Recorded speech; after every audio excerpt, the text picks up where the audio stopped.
వర్షాభావ పరిస్థితుల కారణంగా వరి, పత్తి సాగును తగ్గించి కందులు, ఇతర స్వల్పకాలిక పంటలను ప్రత్యామ్నాయంగా సాగు చేయాలని శాస్త్రవేత్తలు సూచిస్తున్నారు. అపరాల పంటల సాగుకు తక్కువ నీరు అవసరమవుతుంది. తక్కువ సమయంలోనే పంట చేతికొస్తుంది. అంతేకాదు, మార్కెట్లో కూడా మంచి ధరలు పలుకుతుండడంతో రైతులకు మంచి లాభాలను అందిస్తాయి. అయితే స్వల్ప, మధ్య స్వల్పకాలిక కంది రకాలు వేసుకోవాలని వివరాలు తెలియజేస్తున్నారు శాస్త్రవేత్త సంధ్యా కిషోర్.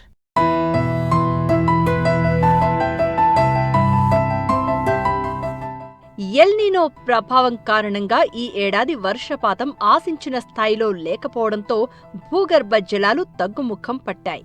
వరి సాగు చేసే రైతులకు నీటి లభ్యత విషయంలో ఇబ్బందులు ఎదురయ్యే అవకాశాలు ఉన్నాయి. ఈ పరిస్థితుల్లో అధిక నీరు అవసరమయ్యే పంటల స్థానంలో ప్రత్యామ్నాయ పంటలు సాగు చేసుకోవాలి. ముఖ్యంగా కంది, మొక్కజొన్న, పెసర, బొబ్బర్లు, కూరగాయలు, చిరు ధాన్యాలు, పొద్దుతిరుగుడు, వివిధ నూనె గింజల పంటలు వంటి ఆరుతడి పంటలను సాగు చేయడం మంచిది.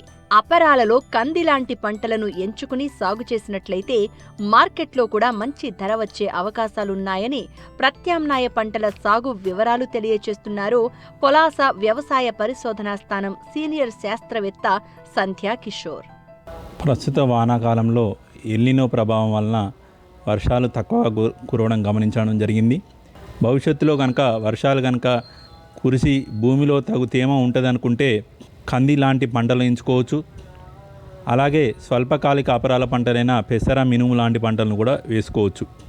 ఎందుకంటే ప్రస్తుతం అపరాలకు సాగుకు కేంద్ర రాష్ట్ర ప్రభుత్వాలు అత్యంత ప్రోత్సాహకరంగా వాళ్ళ స్కీమ్స్ పనిచేస్తున్నాయి. కాబట్టి రైతు సోదరులు అపరాల పంటల వైపు ఆలోచించాల్సిన అవసరం ఉంది. దీనికోసం గాను కంది పంట గురించి ఆలోచించినట్లయితే మనకు జూలై చివరి వరకు కూడా విత్తుకోవచ్చు. ఒకవేళ వర్షాలు సమృద్ధిగా ఉంటే సెప్టెంబర్ మాసంలో కూడా, సెప్టెంబర్ 15 తర్వాత కూడా కంది పంటను విత్తుకోవచ్చు. ఇప్పుడు మనకు ఖరీఫ్లో జూలై 30 వరకు కూడా సాగుకు అత్యంత అనుకూలము కంది పంటను సాగు చేసుకున్నప్పుడు ఏ రకాలను ఎంచుకుంటున్నాం అనేది చాలా ముఖ్యమైన అంశము. ప్రస్తుత వాతావరణ పరిస్థితులు చూసినట్లయితే స్వల్పకాలిక రకాలు, మధ్య స్వల్పకాలిక రకాలు ఎంచుకోవడం చాలా ముఖ్యం. దీనిలో పాలెం పరిశోధనా స్థానం నుంచి విడుదల కాబడిన PRG 176 కానీ, లేదంటే వరంగల్ పరిశోధనా స్థానం నుంచి విడుదల కాబడిన WRG 97 లాంటి రకాలను ఎంచుకోవచ్చు.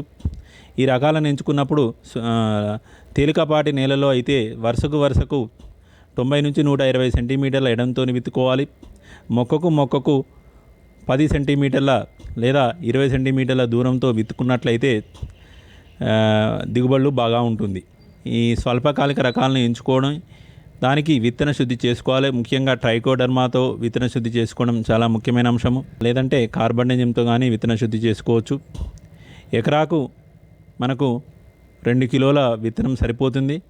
కలుపులో ముఖ్యంగా ఇప్పుడు మనకు బెట్ట వాతావరణ పరిస్థితులు ఉన్నాయి కాబట్టి కందిలో దగ్గరగా అంతర్కృషి చేయడం ద్వారా భూమి నుంచి తేమ కోల్పోకుండా చూసుకోవచ్చు.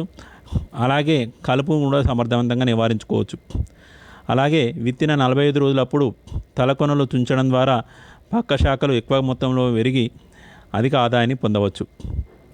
అలాగే మొగ్గ, పూత, కాత దశలో ఎప్పటికప్పుడు కీటకాల ఉధృతిని గమనించుకొని సరైన సస్యరక్షణ చర్యలు చేపట్టినట్లయితే ఎకరాకు 6 నుంచి 8 క్వింటాల దిగుబడి వర్షాధారం కూడా పొందే అవకాశం ఉంది.